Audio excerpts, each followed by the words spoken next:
सृष्टि में कहीं भी रहने वाले अमीर अथवा गरीब, कुलीन तथा आदिवासी, पुण्यात्मा और पापी, स्त्री और पुरुष, सदाचारी एवं अत्यंत दुराचारी, सबका इसमें प्रवेश है।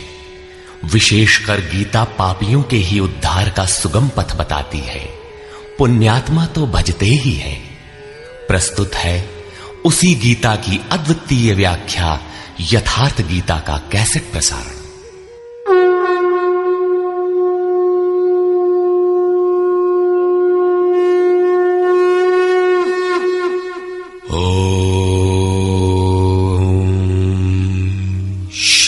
परमात्मने नमः। यथार्थ गीता, श्रीमद् भगवत गीता, अथ द्वितीयो अध्यायः। प्रथम अध्याय गीता की प्रवेशिका है, जिसमें आरंभ में पथिक को प्रतीत होने वाली उलझनों का चित्रण है। लड़ने वाले संपूर्ण कौरव पांडव थे, किंतु संशय का पात्र मात्र अर्जुन है। अनुराग ही अर्जुन है। इष्ट के अनुरूप राग ही पथिक को क्षेत्र क्षेत्रज्ञ के संघर्ष के लिए प्रेरित करता है। अनुराग आरंभिक स्तर है। पूज्य महाराज जी कहते थे, सदगृहस्थ आश्रम में रहते हुए ग्लानि होने लगे, अश्रुपात होता हो, कंठ अवरुद्ध होता हो, तो समझना कि यहीं से भजन आरंभ हो गया। अनुराग में ये सब कुछ आ जाता है। उसमें धर्म, नियम, सत्संग, भाव सभी विद्यमान होंगे।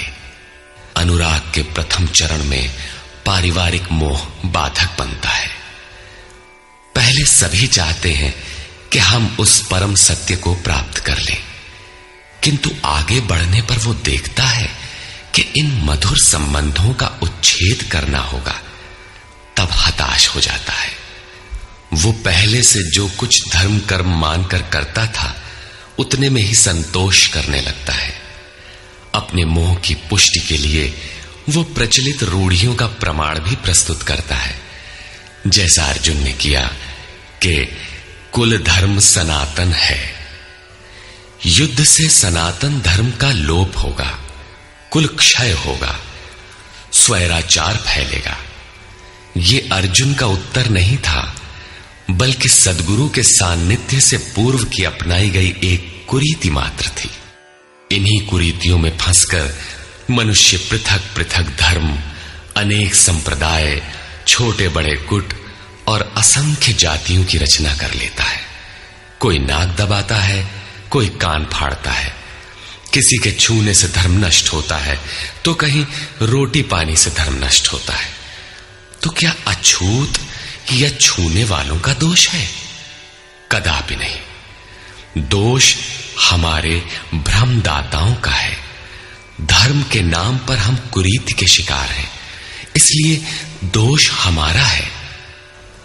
महात्मा बुद्ध के समय में केश कंबल एक संप्रदाय था, जिसमें केश को बढ़ाकर कंबल की तरह प्रयोग करने को पूर्णता का मानदंड माना जाता था।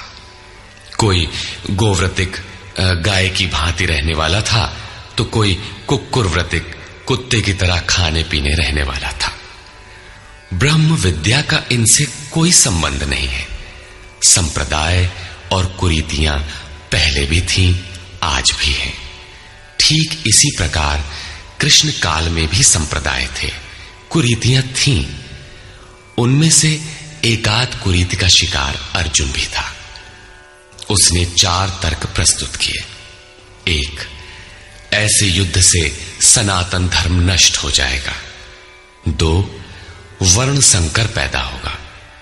3, पिंडोदक क्रिया लोप होगी।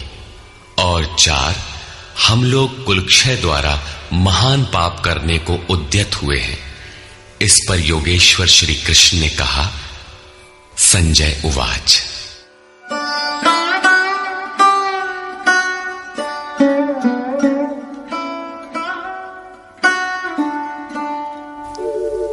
तथा कृपयाविष्टम् अश्रुपूर्णाकुलेक्षणम् विषीदन्तमिदं वाक्यम् उवाच मधुसूदनः। करुणा से व्याप्त अश्रुपूर्ण व्याकुल नेत्रों वाले उस अर्जुन के प्रति मधुसूदन, मद का विनाश करने वाले भगवान ने ये वचन कहा। श्री भगवान उवाच।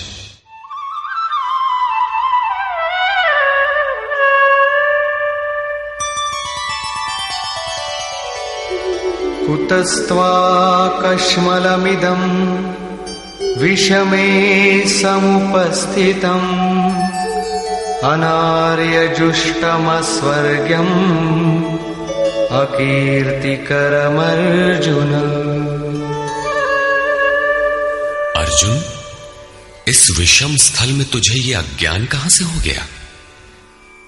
विषम स्थल अर्थात जिसकी समता का सृष्टि में कोई स्थल है ही नहीं, पारलौकिक है लक्ष्य जिसका, उस निर्विवाद स्थल पर तुझे अज्ञान कहां से हुआ? अज्ञान क्यों? अर्जुन तो सनातन धर्म की रक्षा के लिए कटिबद्ध है। क्या सनातन धर्म की रक्षा के लिए प्राणपण से तत्पर होना अज्ञान है? श्री कृष्ण कहते हैं, हां,